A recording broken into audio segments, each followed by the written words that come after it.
अस्सलाम वालेकुम। Welcome back to my channel. आज फिर से हाजिर हैं एक इंटरेस्टिंग प्रॉब्लम के साथ। वो यह है कि 3x is equal to 3 to the power x plus 10। इसमें फाइंड आउट कर लेते हैं x की क्या कीमत है। चलिए स्टार्ट कर लेते हैं। देखो 3x is equal to 3 power x plus 10। इनके लिए हमारे पास एक रूल है, वो यह है कि x power a dot x power b is equal to x power a plus b। इसका मतलब यह है कि अगर सेम बेसेस हों, डिफरेंट पावर हों, बीच में प्रोडक्ट हो, तो इस सूरत में एक ही बेस लिखा जाता है और इन दोनों पावर्स को ऐड किए जाते हैं। तो यहाँ पर ये क्वेश्चन जो है इस सूरत में गिवन है और इसी सूरत में स्प्लिट कर लेते हैं। तो यह हो जाएगा 3 पावर x डॉट 3 पावर 10। ठीक है, तो बोथ साइड्स डिवाइड बाई 3 कर लेता हूं। यहां पर डिवाइड बाई 3 तो फिर यहां पर भी डिवाइड बाई 3। तो ये 3 और ये 3 कैंसिल आउट जाएंगे। यहां पर रह जाएगा x power x is equal to 3 power x dot, ये देखो 3 पावर 10 डिवाइड बाई 3 लिख सकता हूं। अब इनके लिए एक और रूल है, वो यह है कि x power a divide by x power b is equal to x power a minus b। इसका मतलब यह है कि अगर सेम बेसिस हो, डिफरेंट पावर हो, बीच में डिवीजन हो, तो इस सूरत में एक ही बेस लिखा जाता है। पहले न्यूमिनेटर का पावर माइनस डिनोमिनेटर का पावर। तो ये क्वेश्चन जो है ये वाला, यहाँ पर 3 पावर 1 है, तो ये इसी सूरत में गिवन है और इसी सूरत में लिख लेते हैं। तो ये हो जाएगा x power x is equal to 3 power x dot 3 power, एक ही बेस हो जाएगा। पहले न्यूमिनेटर का पावर माइनस डिनोमिनेटर का पावर 1।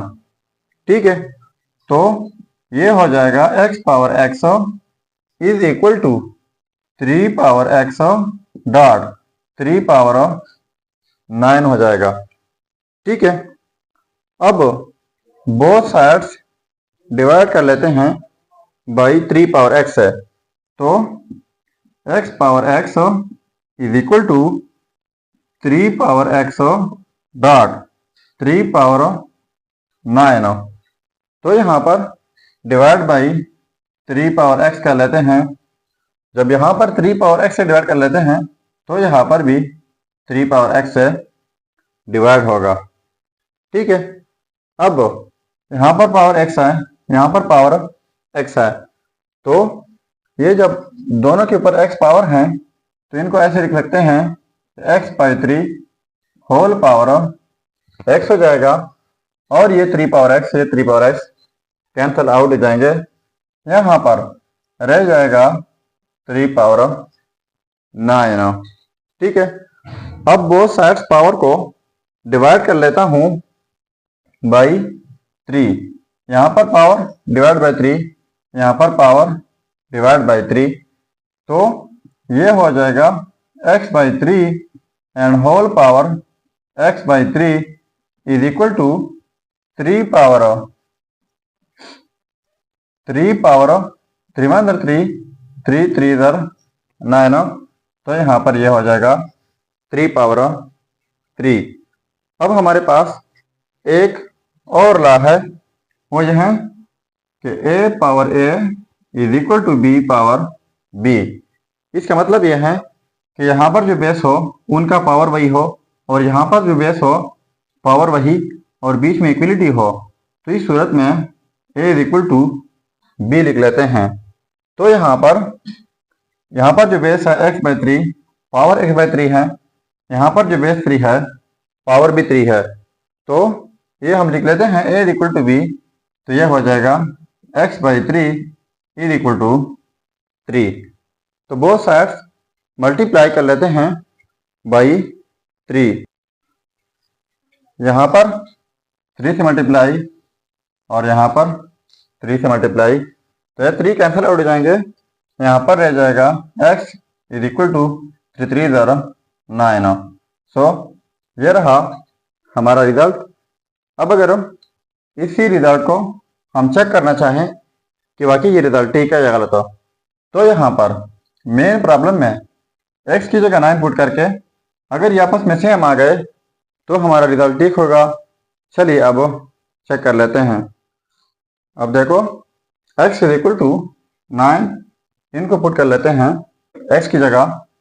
सो 3x पावर x, तो x की जगह 9 लगाते हैं तो ये 9 पावर 9 हो जाएगा is equal to 3 power x plus 9, तो x की जगह 9 प्लस 10।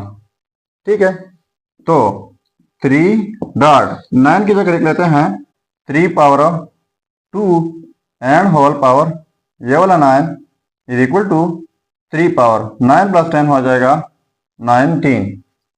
अब इनके लिए हमारे पास एक रूल है, वो यह है कि x power a whole power b is equal to x power a and b।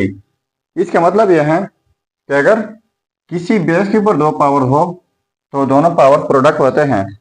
तो यहाँ पर 3 डॉट 3 पावर, इस 3 के ऊपर 2 पावर हैं, एक 2 है दूसरा 9 है। जब ये दोनों प्रोडक्ट कर लें तो यह हो जाएगा 18 इज इक्वल टू 3 पावर 19। अब इनके लिए भी एक रूल है, जिस तरह मैंने पहले बताया कि x power a dot x power b is equal to x power a plus b।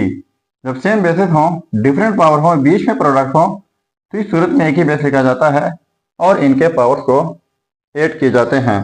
तो ये सेम बेसिस हैं, यहाँ पर पावर 1 है तो ये एक ही बेस हो जाएगा 3 और ये पावर्स ऐड हो जाएंगे 1 plus 18 is equal to 3 power 19। ठीक है, तो 3 पावर 1 प्लस 18 हो जाएगा 3 power 19 is equal to 3 power 19।